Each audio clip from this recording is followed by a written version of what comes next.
Welcome back to Selling Circular, the podcast dedicated to exploring the innovative minds and business models shaping our transition to a circular economy. I'm Garr Punnett, CEO of LoopLayer. Sabira, Lakhani, and going to be the VP of Product at SpareTech. I mentioned this in the last episode, but I will be joining a new circular economy company that focuses on reuse of spare parts in the manufacturing industry, which I'm super psyched about. And we'll dive more into that, hopefully. Absolutely. Yeah. I wish you should have given me a moment. I should have done some air horns. We don't have really, I think we actually do have sound effects, but I spare our audience the use of the sound effects.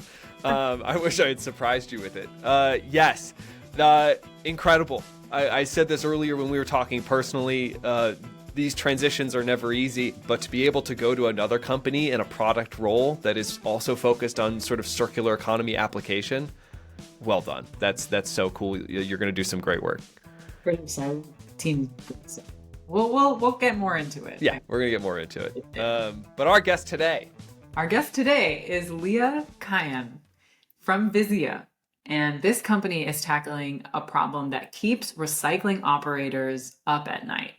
Fires caused by lithium-ion batteries and other hazardous materials.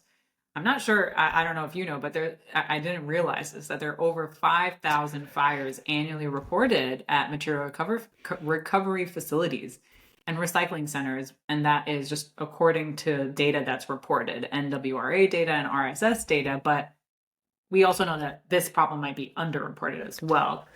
And of course, it's not just an operational headache, it's a real safety crisis when you're working with waste. This threatens workers, it destroys equipment, it can shut down facilities for days.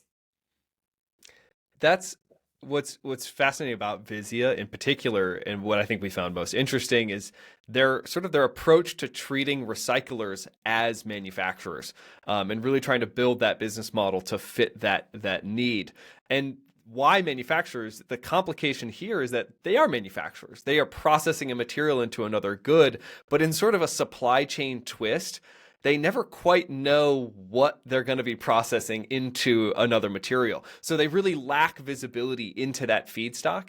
And so Visia is really helping these recycler manufacturers by using X-ray technology and AI that's trained on over 100 million images. And they're creating what Lia calls the data layer for the circular economy, which is really helping facilities detect everything from button batteries hidden inside electronics to sledgehammers that might get stuffed into bales that makes the bales heavier. And if you're wondering why that's the case, well, that is just historically, sometimes urban myth, sometimes very much a reality. To get more money out of your bales is sort of weight them with heavier objects. And so it's kind of crazy that they're helping the recyclers get over these barriers by using this technology.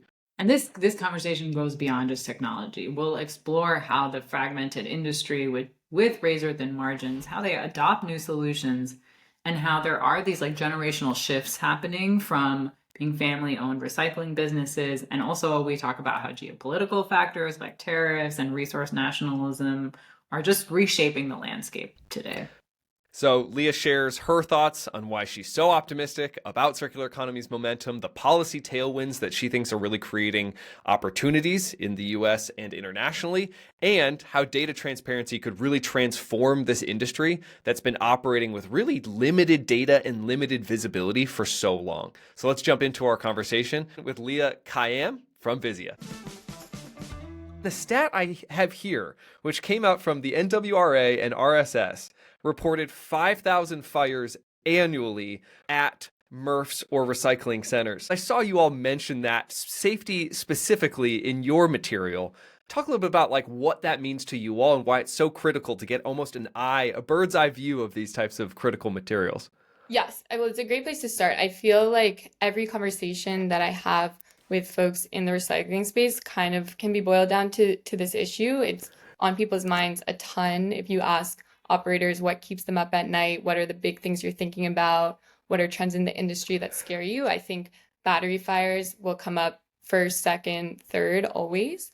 So it's something that we're super focused on. And that stat that you mentioned, I think is grossly underreported too.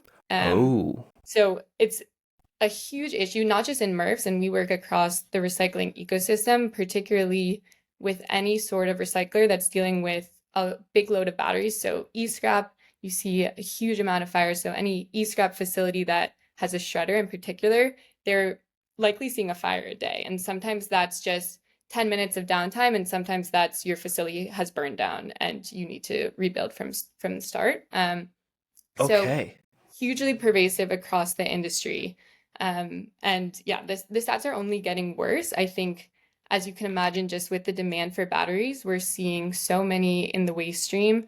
We're seeing different types of chemistries. We're seeing new batteries that are embedded, small button batteries that are hard to find. And so I think this kind of boils down to what our mission is at Visia, which is helping operators gain visibility into the materials that they're processing. And one of our biggest use cases is for hazard detection, particularly lithium-ion batteries, which will explode in, shredders, obviously, but even with just a bit of pressure because of thermal runaway can cause a Got fire it. immediately. Well, that also explains I don't have the stat in front of me as I was sort of Googling around that there was like a significant stat of like 41% sometimes of fires actually can deal catastrophic damage to equipment. And it was like, whoa, this is a big deal then. Yeah, huge deal. And Yeah. and I feel like I was talking Explosive topic. about it in the context of downtime and economics, but Yeah. first and foremost, huge safety concern and human rights Yeah. concern. This industry is ranks pretty high in terms of, safety concerns and mortality, and a lot of that has to do with the things that are being processed. And it's not just batteries, it's propane tanks that will also explode, toner, cartridges, needles that people are dealing with. It's anything that, you don't have visibility into that's coming into your facility and you're going to have to process, and a lot of times can be quite dangerous.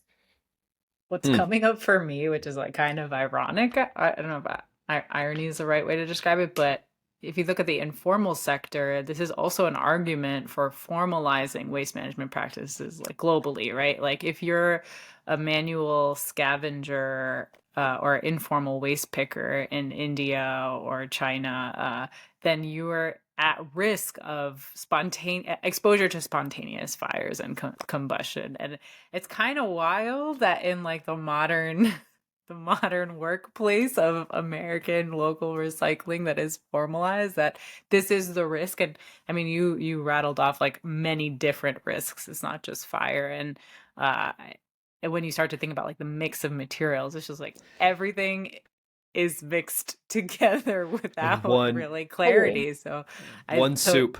Yeah, one big soup. I, So I what feel is like Visia the do? informality is a really good flag, because I don't know if this is how you all think about, the work of the circular economy, but I feel like one of the key issues is there's so many different stakeholders that all have different incentives. And so it's something I love about working in this industry is it's kind of this puzzle of how do we think about how producers fit in, how regulators fit in, policymakers, consumers, and figure out how to extract these resources. It's not just waste that we're dealing with that we want to throw away. It's stuff that we want to actually process and recycle. And then how do we do that in a safe manner? And the US is so hard too, because state by state, everything is so different. And I feel like then you take in the global economy and everything is different. And the second you have batteries on cargo ships, things change. So it's just a whole mess, but kind of like a fun mess to try to, figure out how to make it work for everyone. In that fragmented nature of the industry, I mean, I'm very curious then what that sales process is like.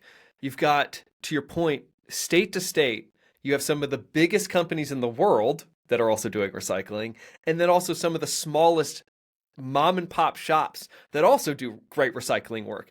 And so there's competition in and among those industries and those regions and players within cities.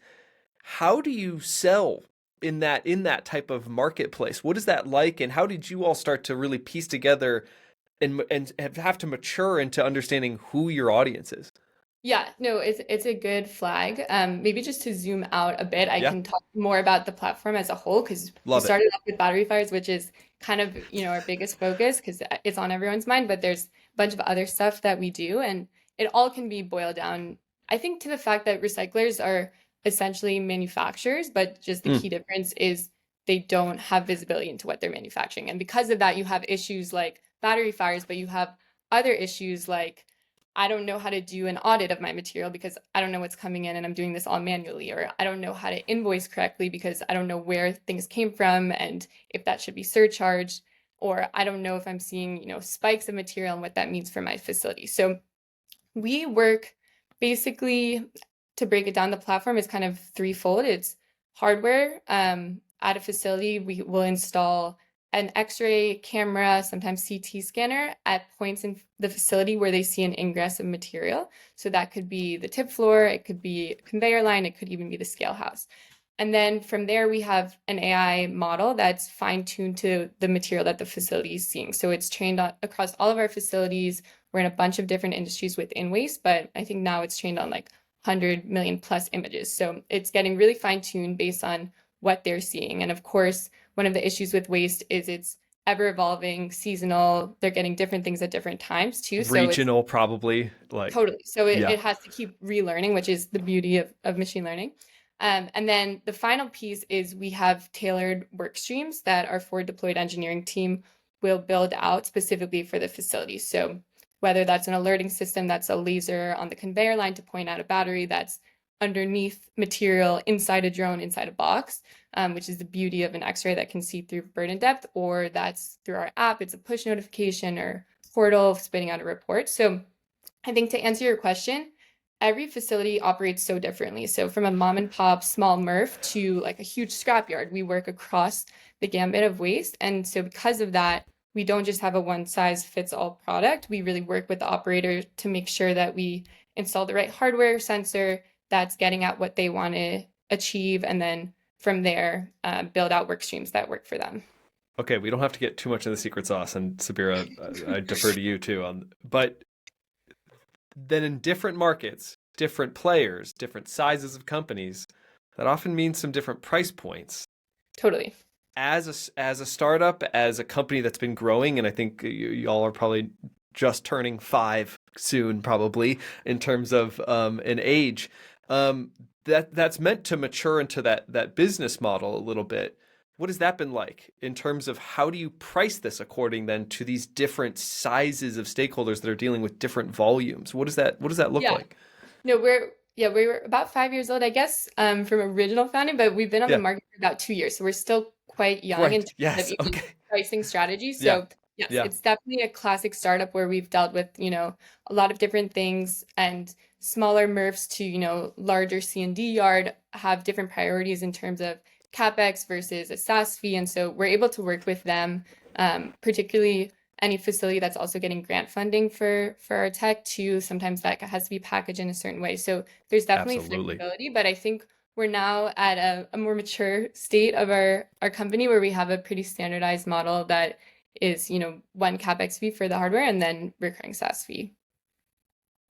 Because I think interesting that you asked the pricing question, Garr, but also from like the tech and the hardware perspective, does that look like custom sized scanners that you have to kind of install and partner and design alongside the recyclers, or I don't know enough about X-ray machines, I'm realizing, like, do they come kind of standard that you can utilize across your customer base? And how I can imagine the software is like more or less configurable and mostly standard, but how does the hardware work? Yeah, the X-ray that we have is specifically made for the recycling industry. We work with an OEM to make it, and we can retrofit it into any facility. So all that we need is 10 feet of belt to put it on a conveyor, and it's usually going on a pre-sort line where that's the kind of, the standard hazard detection mode.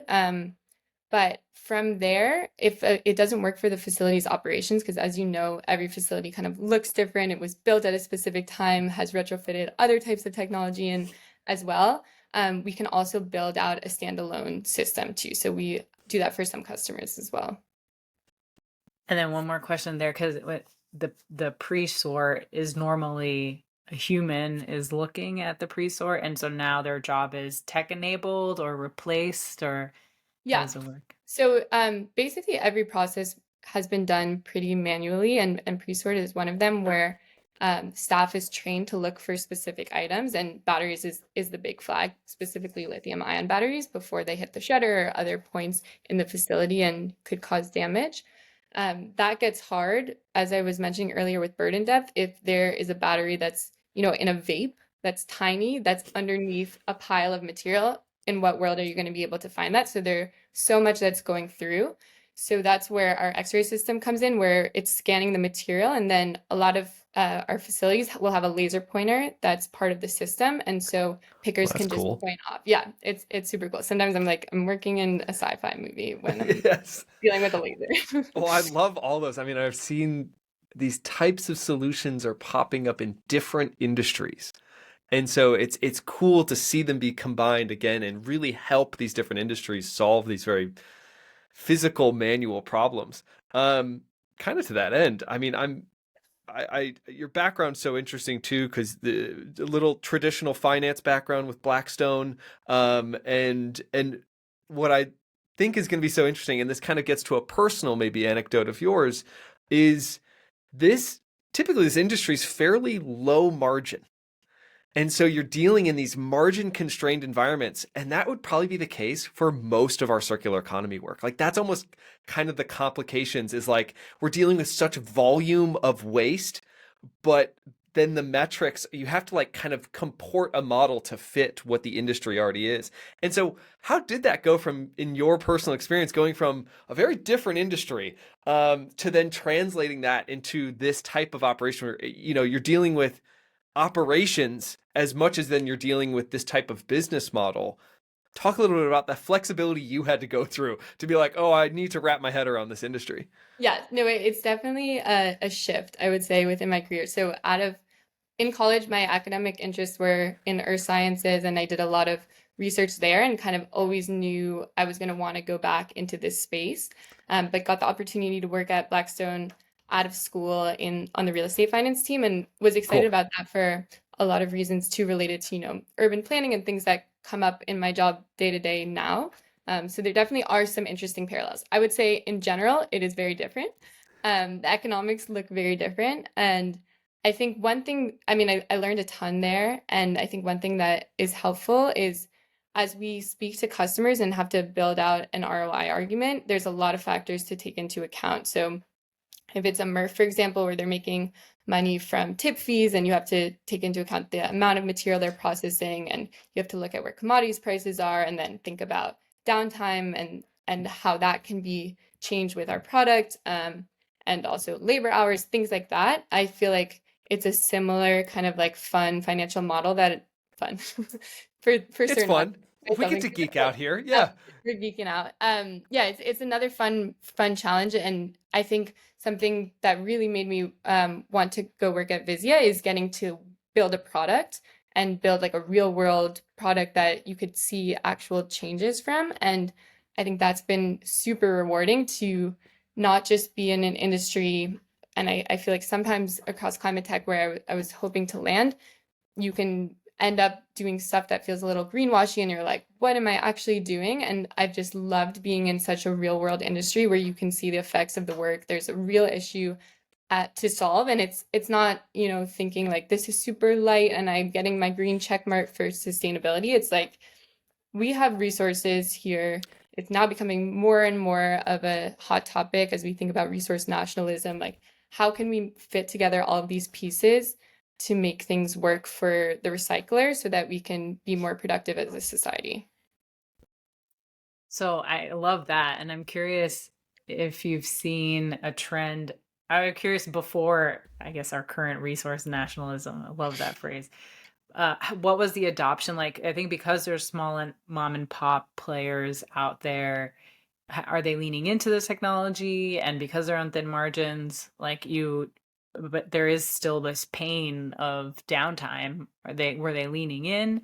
And has that changed at all, or have you seen a change in the trend because of kind of the conversation right now and just Yeah, on I tariffs? mean, the conversation right now obviously includes a ton of other factors like tariffs, which I think has hit this industry quite hard. And so it's from a, having extra budget perspective, I feel like that's been a little bit difficult, particularly as, commodities prices are so volatile, and that's something that affects the industry pretty dramatically. And also as people are importing equipment from other countries too. So it's something on people's mind.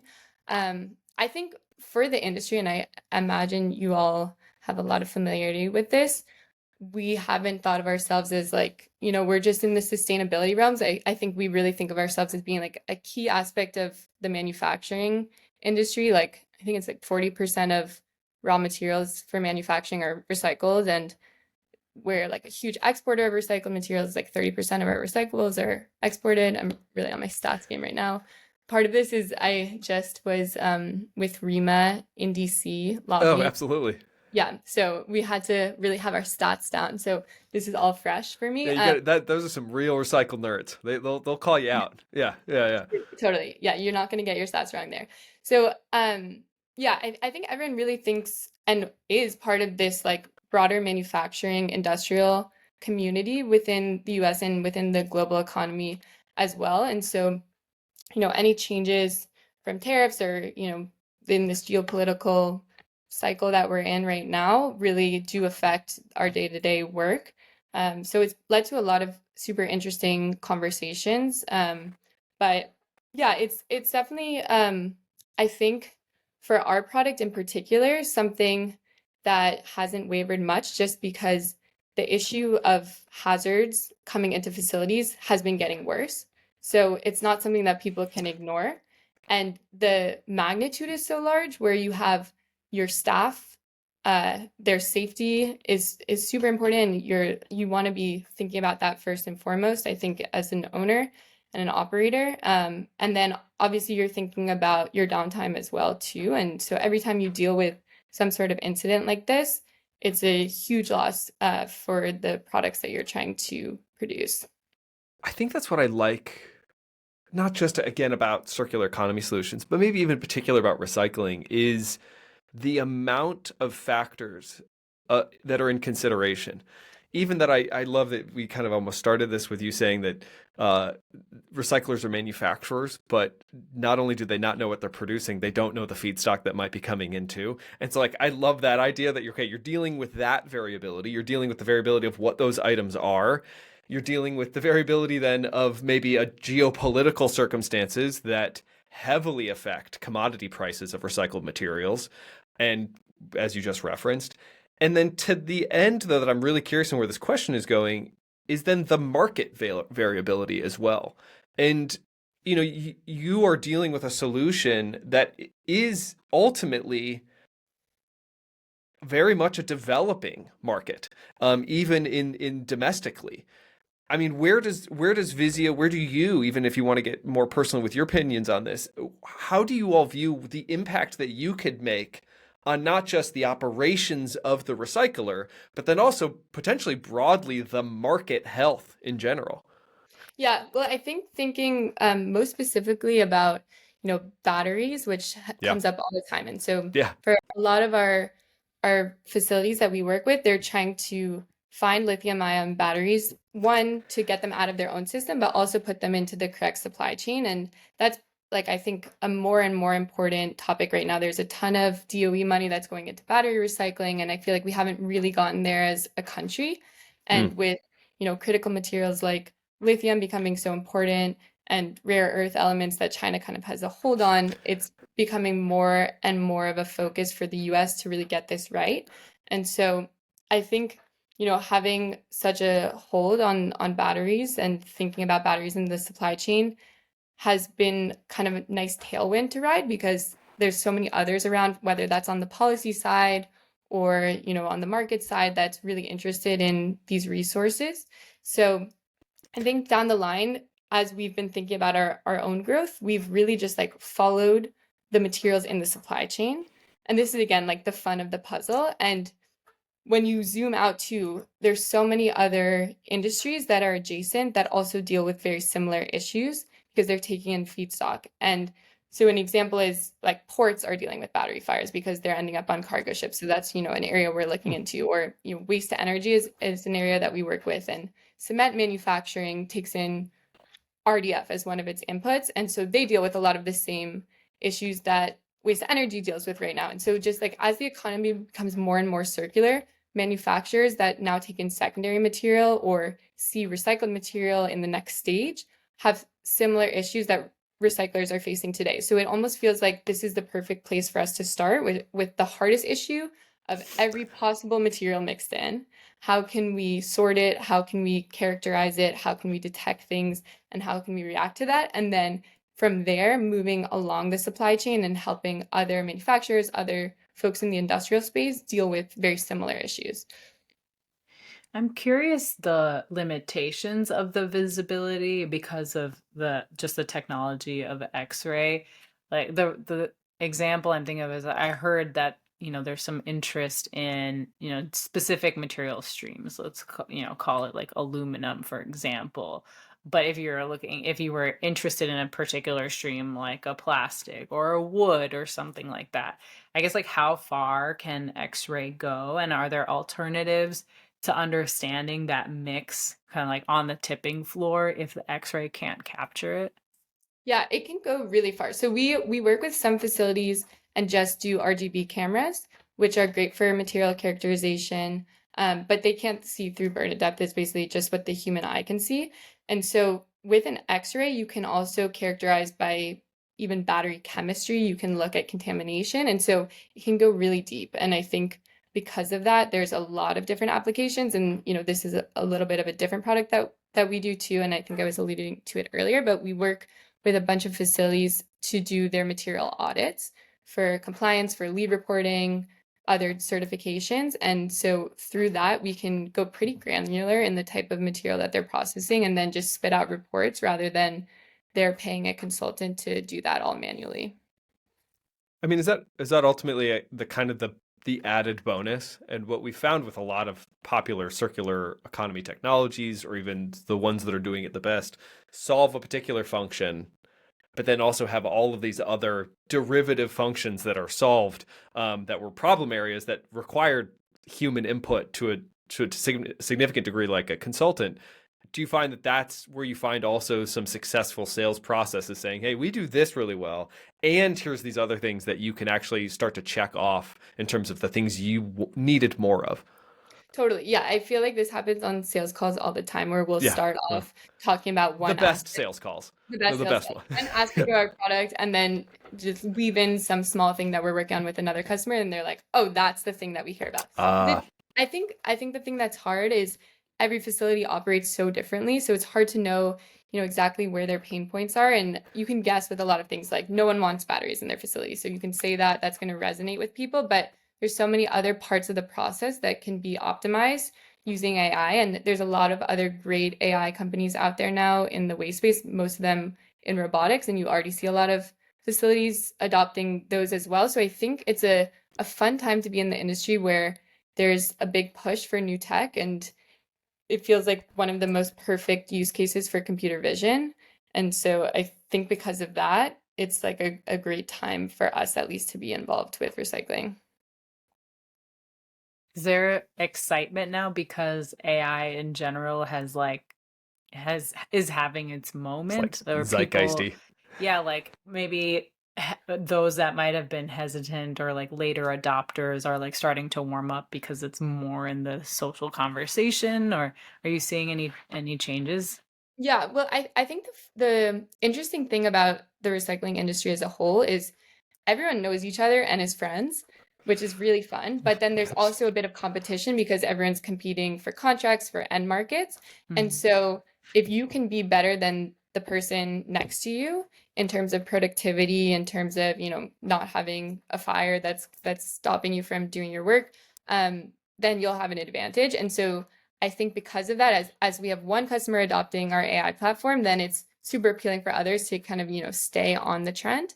Um, I do think as with other industries and manufacturing in particular, there was definitely an aversion to new tech, and it's a lot of family businesses, particularly in the MRF world, the scrap world, where they've done things the same way forever, pen and paper, you all know the drill.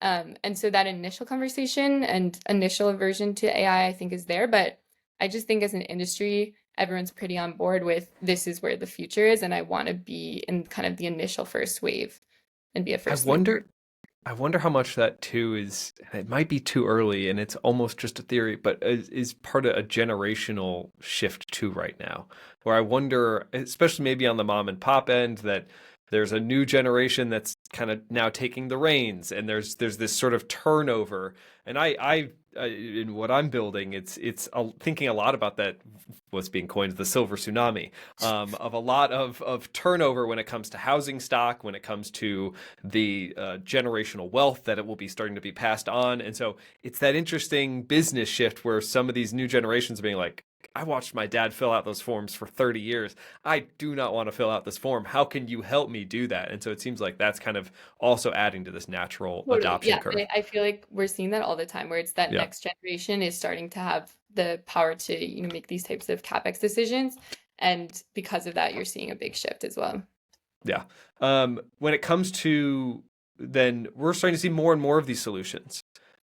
I'd be curious on what your thoughts are around interoperability when you're maybe in the same facility with another machine that's been there a long time, another company. How does that work in terms of how you all are negotiating those processes? Because I'm sure you guys could be a great bolt-on, a great add-on to another company that has an existing contract. And how does that work? What does that look like in terms of the recycling industry? Yeah, I think it can go kind of both ways. On the one hand, if we're talking to a facility that, let's say, has, robotic sorting at some point on their line, it's a good flag that they're excited about implementing tech. So that's Right. one thing that's great. The downside there is they often, and the economics are tough, particularly in the Right. MRF world. They often have a small budget for new tech, and so, that's a not for us. I would say in general, the thing that is great about our product is we don't really have any direct competitors. Hmm. Our whole thing is we're doing everything inbound material, non-conformance detection. We can see through burden depth, and that's just like not something that people are touching right now. So a lot of times we work quite well in tandem with other, sorting down the line, because we can say like, okay, we'll tell you everything that's coming into your facility. You can use that for data that can drive optimized decisions. You can use that for hazard detection. You can use that for bulky item detection or anomaly detection, whatever it is. And then downstream, you're going to have, better opportunity to do good sorting because we've taken out some of like that bulky or bad or whatever item that you didn't want to see. So I feel like we have very strong relationships with the other companies because we're all excited to be in this industry. I feel like it's a fun space, recycling, circular economy in general, but to be like at the forefront of it always feels really exciting because people, want to talk to you at conferences. That's true. Yep. Which is always nice. Yeah. And On that end, then it seems like, it seems to port well with any relationship that has you all involved means you're probably making some sort of robotic arms ability to do its job better. That technology's ability to do its job better, and that company looks better because of stopping or understanding what's coming toward it. Totally. Yeah, that's interesting. And I was actually that feedback loop is, it's going downstream, but I'm also curious if it goes upstream, meaning like when I was working in India in the waste sector, the waste would come down from the building in the day, and we was like, oh, well, like a lot of this is contaminated, so we can't compost it, or as much won't go. And so are you able to help the recycler give feedback to their supplier customer to say like, hey, we're getting this kind of contamination and we're recommending you take XYZ steps in order to change Yeah, the no, I quality? think that's a key piece is because you have data on what's coming in, you then know who's bringing it in. And let's say you work with a municipality and you're getting in a ton of commercial waste and that's supposed to be surcharged, then you can invoice that correctly and you don't have lost revenue because of that. So there's a lot of like key features of knowing what you're processing that can be helpful for that feedback loop to like especially on the consumer education side too, like to let a municipality know like there are a ton of batteries, like what can we do on the consumer education side of things so that people are not putting their batteries right into the recycling waste stream. And then on the other side of things too, like we'll work with facilities too, and we can, set up cameras wherever. And let's say, we're working with a scrap facility that has fluff at the end. We can say like, this is material that you missed that's actually worth something and can be processed. So that is the flexibility, I think, of our system is it can be kind of put anywhere in the facility that you want to just like know what's happening, what you're processing.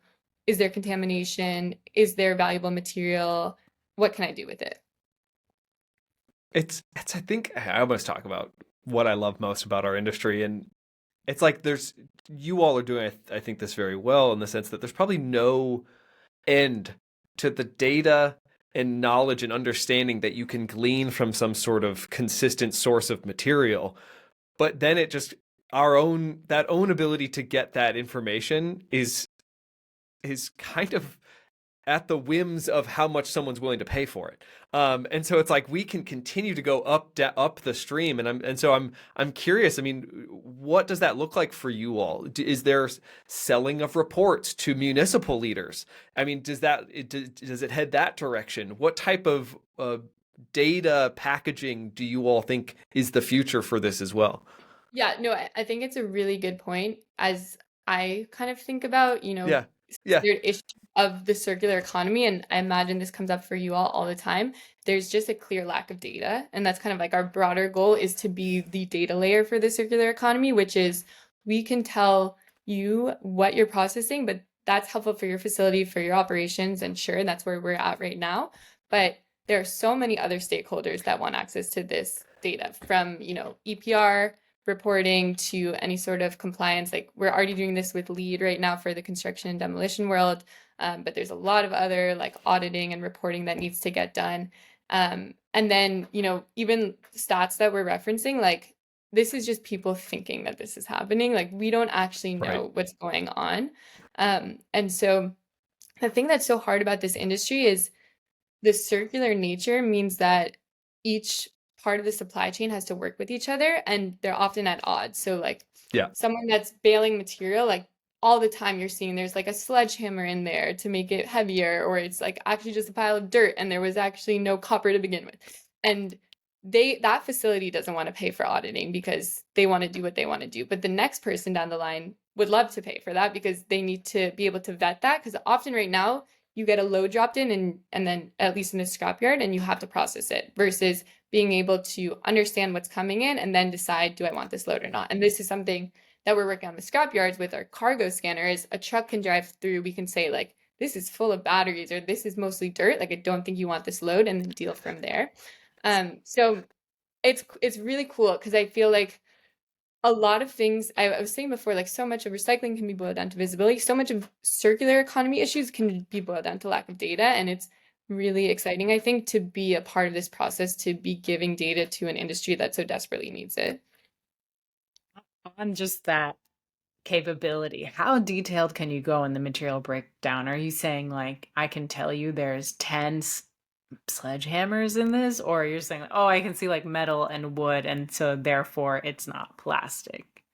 No, I mean it depends on the load, but for example, a truck comes through that has bales with sledgehammers, we can totally see that. We can see like up to a small, like in an X-ray coming in, up to a small button battery embedded. So it can go very, very granular. Don't And ask you're me more reporting details about the chemistries and the mass properties there, because this is the extent to which I know about X-ray imaging, but we're quite granular. then what does that look like in terms of how you're having to educate a buying audience? Because that still boils down to even when we're thinking about data and packaging it so you can sell it to a municipality or sell it to the stakeholders that want to understand that, we're still evolving in terms of budgets. We're still almost evolving in terms of what people have clearance to be like, oh my God, I didn't think we needed this report. I got to go ask for this money to be able to then go and say, yes, this is what this will be appropriated for, or yes, this is what my department needs. How much do you find, I mean, as much of adoption as you're seeing, what are you all also hearing or experiencing when you're having to educate the market and almost keep pushing the boundary of this market's data needs and also understanding? Yeah, I think it's a hard challenge because Yeah, if no one is forced to provide this data reporting or right, actually, stay on the money of what they said they were going to do, no one's going to do it. And right. the second that one person is not, everyone else who's competing for contracts also can't do that either. So at the moment, there's so much fluff in the industry. And so it's hard to really convince anyone, to do the right thing without some sort of regulatory body or some sort of certification across facilities. Like, and there's a lot of great movements across all of the different industries within waste that we work in, but they're quite disparate, and also they differ by state, by country, and as you know, everything is so interconnected. So I think this is like the key challenge, and it's hard with policy because of, you know, all of the disparate municipalities, et cetera, to get something going. But we need that in tandem with this data, because otherwise no one's going to want to provide it, and you know, it's a hard problem. I love that there's something so unique about, and we don't have to get too political with it, but from a federal system, it's going to be fairly hands off for a little bit on any type of regulatory measures, which you'd think maybe isn't great for the industry, but then you get it to where each state is going to have their own opinion on the regulatory measures, which then is kind of a good thing for a solution like yours to say, hey, you're in this state. We can actually help preload everything you need to know about your location. And so it's this weird give and take a little bit with regulations and what that can do to enable better action in the industry. And so what an interesting problem set. Completely. And I feel like it goes the other way too, because something that I really do love about the industry is it feels like it's a place where municipal law really makes a difference, which you Oh, don't find often. And, you know, in a place, let's say, that's banned e-waste from landfill, then all of a sudden you're going to have to build an e-waste facility, because what are you going to do with it? And so you really can see immediate action great from that point. standpoint. But then, you know, that you have the flip side, which is like, consumer doesn't know. People come to me sometimes, they're like, oh, you work in recycling, what can I recycle? And I'm like, What's first of all, this? I barely can Yeah. follow it for my own area, let alone yours. It's going to be different, and yeah, the whole thing is so complicated. And I think that's part of why recycling sometimes gets a bad rap in terms of, you know, it's complicated, like does it actually work? Particularly people, I think, are focused on like the stats around plastic, where they're like it's fake, and then you have to remind them like it's a huge industry. Like most of it is recycled metal. You're not thinking about that. Recycled construction and demolition. Like there's so much happening that I feel like gets overlooked and is not under the umbrella of recycled materials. And I feel like REMA is doing a great job trying to, you know, bucket everything there. And like NWRA is so great, and SWANA, and like all these organizations I think are doing a lot of great work. But it still is, you know, an uphill battle for sure. As we're rounding out our time together, we love to ask like what makes you hopeful. I think you've already given us some hints of what is making you hopeful. So maybe if you want to share where you think Vizia is going and what you're excited about for, you know, the next year or a couple of years. Yeah, I think, you know, the circular economy industry as a whole in that term, which is so on the nose for you both and all the good work that you do there, I feel like is getting a lot of traction, and I had never really heard the term like 5 years ago. And I think that's part of what gives me hope is like all of these circular processes you're now starting to hear about, which is like, you know, Tesla and Redwood, like doing a whole circular process, just them, and like so many other industries that are now focused on take back programs and, you know, think about mini circular within our larger circular. And I think just the focus across different industries on taking in materials that are recycled, secondary to some degree, and thinking about like what can we do is what is so exciting. It's like the industry feels like it's really having steam right now. It's like it's something that is on a lot of people's minds. There's great policy tailwinds. I think the tech is super exciting. It's really fun to be on the innovation side. But just in general, it's like it's really easy to get behind. It's like a common sense argument from an economic perspective for, you know, national security and thinking about our resources, and then like also thinking about the impact for the world. So I think just like zooming out for a second and being like within even the larger environmental space, it's just such a fun industry to get to be a part of, because there's so many amazing impacts that affect people day to day. I think there's such a unique moment happening, and it's something I've been almost wrestling with this thought all week of technology innovation is reaching the point where this is dual-edged, where we're now getting to a point where it can compete with many expectations of labor. So it can compete with human function in a way that maybe as humans might mean fewer jobs potentially. But it was that same job, it was those same jobs that ultimately competed with the margin room that circular economy didn't have. Like and so it's almost like, again, it's that double-edged sword where it's like, oh, we've now maybe are reaching a point where technological innovation is now meeting the expectations of an industry that's had these constraints. And so it's like, what a unique time for us to be in this industry. So a lot of Completely. fun. Yeah, yeah. Well, thank you for joining us today and being able to share more of what you all are doing at Visia. Any call to action for anybody that's listening? I think just, stay involved with what's happening in the recycled material space. There's a lot of really cool things I know you all are involved in. For us, I think something that we're trying to help with is not put the onus on the consumer. So there's no call to action to, really be prudent about where you're putting things because it's hard and that's not going to be, I think, the big change and the big lever. And so we're doing what we can on the innovation side to make it easier for all of these systems to work well. And there's a lot of great work on the policy side as well. So I would just say like stay involved and follow what's happening. It's a lot of fun. Excellent. Thank you, Leah. Thank you so much for having me. Great chatting.